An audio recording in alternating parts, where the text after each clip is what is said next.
매주 목요일 성큼성큼 경제에 다가가는 진격의 경제 시간입니다. 정부가 새로운 주택 공급 대책을 곧 발표할 예정입니다. 627 대출 규제 강화 이후에 후속 부동산 대책인데 커넥티드 그라운드 최상욱 대표와 함께 부동산 시장 분석해 보겠습니다. 대표님 안녕하세요. 네, 안녕하십니까. 최상욱입니다. 2달 가까이 지났죠. 627. 네. 이제 부동산 시장 동향부터 한번 정리해 주시죠. 627 대책 발표 이후에는 전체적으로는 시장이 좀 위축세에 들어갔다고 볼 수 있을 것 같습니다. 가격적인 측면도 그렇고 거래량 측면도 그렇고 그리고 수치로 확인되는 그런 하드 데이터뿐만 아니라 소위 입으로 구전되는 그런 소프트 데이터들도 보면은 전체적으로는 시장이 과열이 확실히 식은 것 같기는 해요. 627 발표 전에는 주간 동향 기준으로 0.4% 넘었던 그 서울의 주택 매매가 동향이 지금은 0.1까지 내려왔기 때문에 그래서 저희가 과열이라고 보는 게 소수점 첫째 자리 때까지 과열이라고 보는데 아하. 과열 이제 갓 넘어선 그런 상황으로 좀 내려왔고요. 거래량도 6월에는 12,000건까지 갔었는데 서울시 기준으로 지금은 거의 소위 4,000건대 정도로 내려왔기 때문에 거래 규모도 일반적인 레벨까지 내려왔고 그리고 매매 가격도 그렇습니다. 그리고 전세의 경우에도 통상 627을 하고 나면은 전세가가 오르지 않느냐 이런 말이 네. 많았지만 전세는 올해 내내 서울 기준으로 0.1을 넘어본 적이 없고 지금도 0.05 수준이기 때문에 전세 시세도 상당히 안정적이기는 하거든요. 그래서 시장 전체적으로는 좀 안정화가 되었다 이렇게 볼 수 있을 것 같습니다. 안정적 상승된 거죠. 예. 이제 이게 하락세는 아닌 거고 네, 상승률이 둔화되는. 그렇죠. 상승률이 많이 둔화되었죠. 예. 이 경기권은 좀 어때요? 경기도도 전체적인 방향은 유사한데요. 다만 경기는 서울 강세에서도 그렇게 뚜렷하게 강세였던 적은 없었어요. 그러니까 이번에 상승장의 특징은 서울의 고가나 초고가라고 불리는 분위 5개 분위 기준으로 가장 고가인 5분위 지역 그리고 4분위 지역 중심으로 주간 1%씩 상승하면서 동향이 그렇게 나왔었기 때문에 그리고 경기도는 5분위 지역이 좀 강세였고 상대적으로는 그러니까 경기 5분위 지역이라 하면은 과천 판교를 의미하는 거고 네. 경기 4분위를 포함하게 되면은 분당 평촌을 포함해 가지고 이제 일부 지역으로 확산이 되는 건데요. 이런 지역들이 좀 강세였고 나머지 같은 경우에는 좀 일반적인 시장이어서 627 이후에도 경기권은 소수점 둘째 자리가 나오고 있으니까 경기도는 상승장이라기보다는 그냥 매우 평이한 그런 시장이라고 볼 수 있겠습니다. 김용범 대통령실 정책실장 이제 공급 대책이 부처 간 협의가 거의 마무리 단계다 이런 얘기도 했는데 네. 예상되는 공급 대책은 좀 어떻습니까? 어저께 김윤덕 장관도 국토부 장관도 그 전체 질의 때 그런 얘기를 했고요. 대통령 여러 순방 일정이라든가 이런 것 때문에 이제 방미도 하셔야 되고 이러니까 그런 것 때문에 9월 초쯤에 공급 대책을 내겠다고 얘기를 했고 그리고 정책실장도 부처간 조율이 다 됐다 이렇게 얘기를 했는데 저는 그 부처간 조율이 됐다는 거는 국토부가 기재부와 조율을 잘했다는 얘기처럼 들렸는데 그 얘기는 이번 부동산 대책에는 공급 대책에는 여러 세제적인 부분이 들어갔을 거라는 거를 이미 시사하고 있다고 생각은 하고 있고요. 아 그렇습니까? 네. 그리고 전체적으로는 김윤덕 장관의 발언은 이제 3기 신도시를 중심으로 하는 그런 대책이 될 거라고 이제 얘기를 하고 있는데 네, 그렇게 세간에서는 3기 신도시뿐만 아니라 도심 내 유휴부지를 활용하는 여러 가지 방법의 공급론이 있어야 된다고 얘기를 했는데 이미 법적으로도 그렇고 세법적으로도 그렇고 국토부가 추진하는 프로젝트 리치라든가 이런 빈 땅을 개발할 여러 방법론들은 다 발굴이 된 상태에서 그런 것들을 총망라해서 결국 시장이 궁금한 거는 공급 대책 하겠다는데 몇 호를 얼마나 어떻게 하겠다는 거냐거든요. 왜냐하면 대통령 공약집에도 몇 호 공급하겠다는 게 없었고 그게 대통령의 의지였습니다. 그 달성 가능한 숫자 아니면 적지 마라 했기 때문에 이번에 그러면 지난 20대 선거에서는 300만 원 넘게 하겠다고 했었는데 이번에 그런 게 다 빠졌었거든요. 결국은 이제 집권을 했으니까 집권 이후에 실질적으로 달성 가능한 그 숫자를 얼마나 공급 제시할 것인가 이게 키워드인데 결국은 다 그 숫자를 확인하면서 이 공급 대책이 얼마나 규모가 된다 이런 판단을 내리려고 이제 대기를 하고 있는 그런 상황입니다. 어느 정도 수준이 돼야지 이거 공급이 충분히 이루어지겠구나 이런 판단을 할까요? 저는 작년에 이미 88 대책이라고 그 윤석열 정부 때 작년에는 올해랑 다르게 전세 가격이 상당히 상승을 했었는데 그런 부분으로 인해서 서울시 비아파트 시장의 전세 사기 사건으로 인한 그런 빌라의 전세 기피 현상이 소형 아파트 전세 선호를 너무 올려버려 가지고 소형 아파트 전세가가 작년 6, 8월간에 정말 상당히 올랐거든요.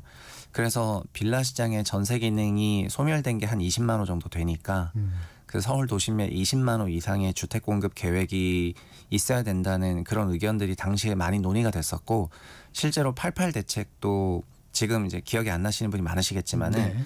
88 대책의 코어는 정부가 그런 빌라를 지어주는 민간 사업자의 그 물량을 무제한으로 매입해주겠다는 내용이었거든요.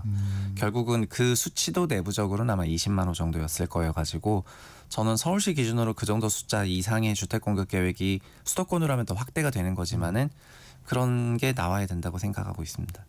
이 3기 신도시의 속도감 있는 추진 그 얘기가 나올 거라고 다들 예상을 하는데 지금 네. 3기 신도시 상황이 어떤가요? 3기 신도시는 제일 유명한 5개 신도시가 총 18만 5천 세대고요.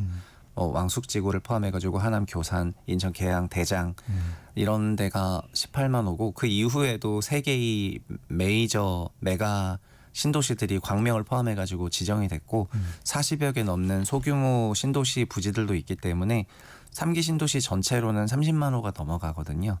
그리고 이 신도시 유관해가지고 여러 연계 사업까지 하게 된다면 여기서 소위 40만 호가 넘어가게 되는 건데 이번 공급 대책에 그런 내용들이 다 포함이 될 거라고 생각을 합니다. 그러니까 결국 시장에서는 과거에 이미 나왔던 숫자가 한 번 더 나오는 것보다 이번에 새롭게 들어가는 숫자가 얼마 정도이고 거기에 관심을 가질 거다. 네, 그 새롭게 들어간 숫자가 또 언제 시기를 얘기하는 건가 그리고 도심 내 빈 땅에다가 무언가를 짓겠다는 것은 과연 양은 어느 정도가 되는가 이게 뭐 몇천 호 레벨이라면은 큰 의미가 없는 것이고 그런데 말 그대로 몇만 호나 그 이상이 나올 건지에 대해서들 다들 이제 관심을 갖는 상황인 것 같습니다.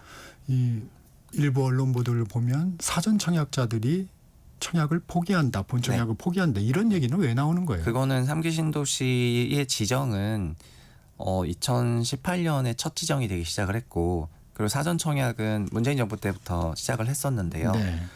그 사이에 건설 공사 단가가 올라가다 보니까 공급가액이 높아지는 효과가 있었던 부분이 있거든요. 그래서 과거에 원래 2022년 이전에는 수도권의 공공택지 분양은 34평 기준으로 4억 5천, 4억 8천 정도로 맞춰졌는데 요새는 이제 거의 6, 7억 가까이 아하. 금액이 맞춰졌기 때문에 앞으로는 그 이상이 될 것도 같고요.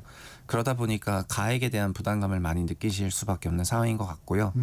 그리고 3기 신도시가 뭐 늦어지고 있다는 점 그런 부분도 이제 그런 선택을 하는데 영향을 주는 것 같습니다. 지금 첫 입주는 한 언제쯤 될까요? 3기 신도시. 사전 청약을 한 그 소위 각 신도시의 첫 마을들이라고 하는데 그 첫 마을들에 대한 입주는 이제 20년대 말이 되겠지만은요.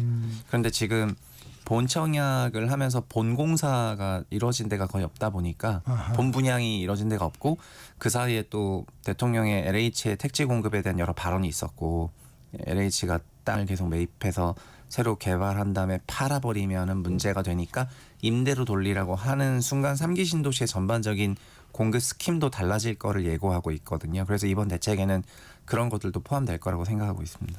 이 재개발, 재건축 부분은 좀 어떻습니까? 이번 대책에 좀 들어갈까요? 네, 재개발 재건축은 들어갈 거라고 생각은 되지만은요. 그런데 문재인 정부 때 21년 2사 대책이라는 게 있었습니다. 네. 그게 뭐냐면 공공 재개발이었는데 재개발과 재건축은 순수 민간 중심으로 가게 하기보다는 상당한 뭐 용적률 인센티브나 이런 거를 제공하기 위해서는 공공성을 강화하는 방향으로 흘러갈 거라고 예측하고 있습니다.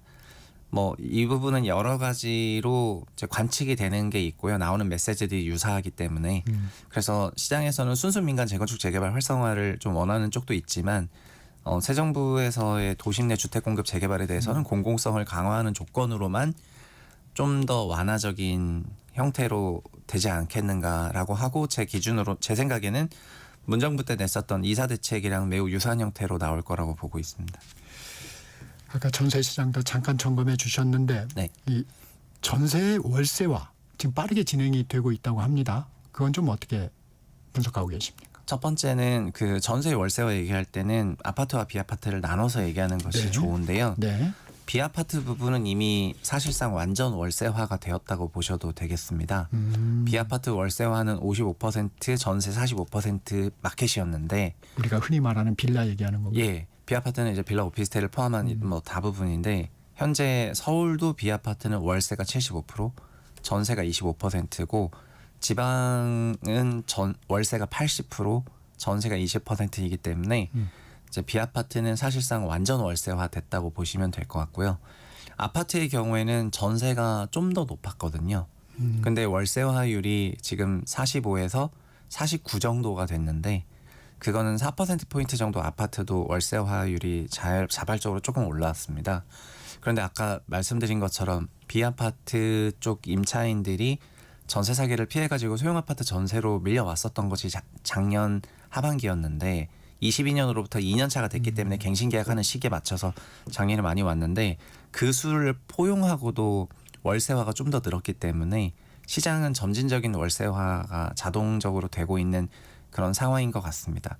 아직 그러다 보니까 금융위를 주도로 하는 전세대출 제약 정책이 민간 시장에서 봤을 때는 월세를 좀 더 촉진하는 형태의 정책으로 받아들여지는 거고 아직 이런 게 본격화된 건 아니거든요. 그래서 국토부에서 내는 공급대책과 함께 2억 원 금융위원장이 새로 부임이 됐으니까 금융위원회에서 627 후속으로 내는 전세대출이나 아니면은 가계부채 안정화 방안에 대해서 이런 내용들이 담길지가 하반기에 중요한 관전 포인트가 되겠습니다. 반전세는 어디로 분류가 돼요?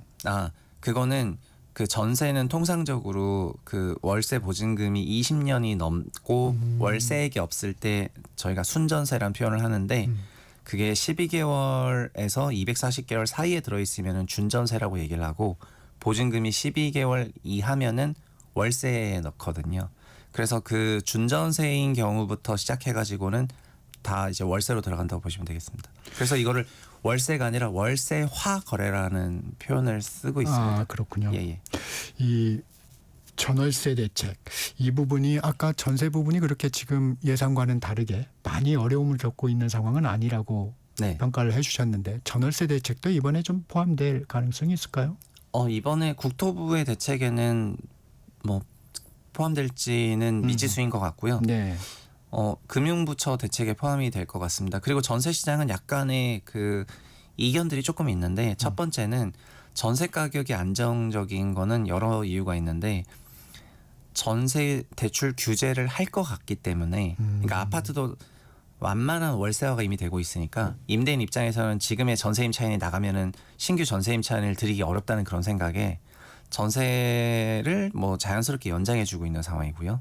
두 번째는 상생임대인이라는 제도가 있어서 전세 끼고 집을 산 투자자들이 양도세 비과세를 받는 조건을 충족하기 위해서 임차료를 4년간 5% 이내로 인상해야 되다 보니까 세제혜택 목적으로 전세가 또 갱신이 되고 있거든요.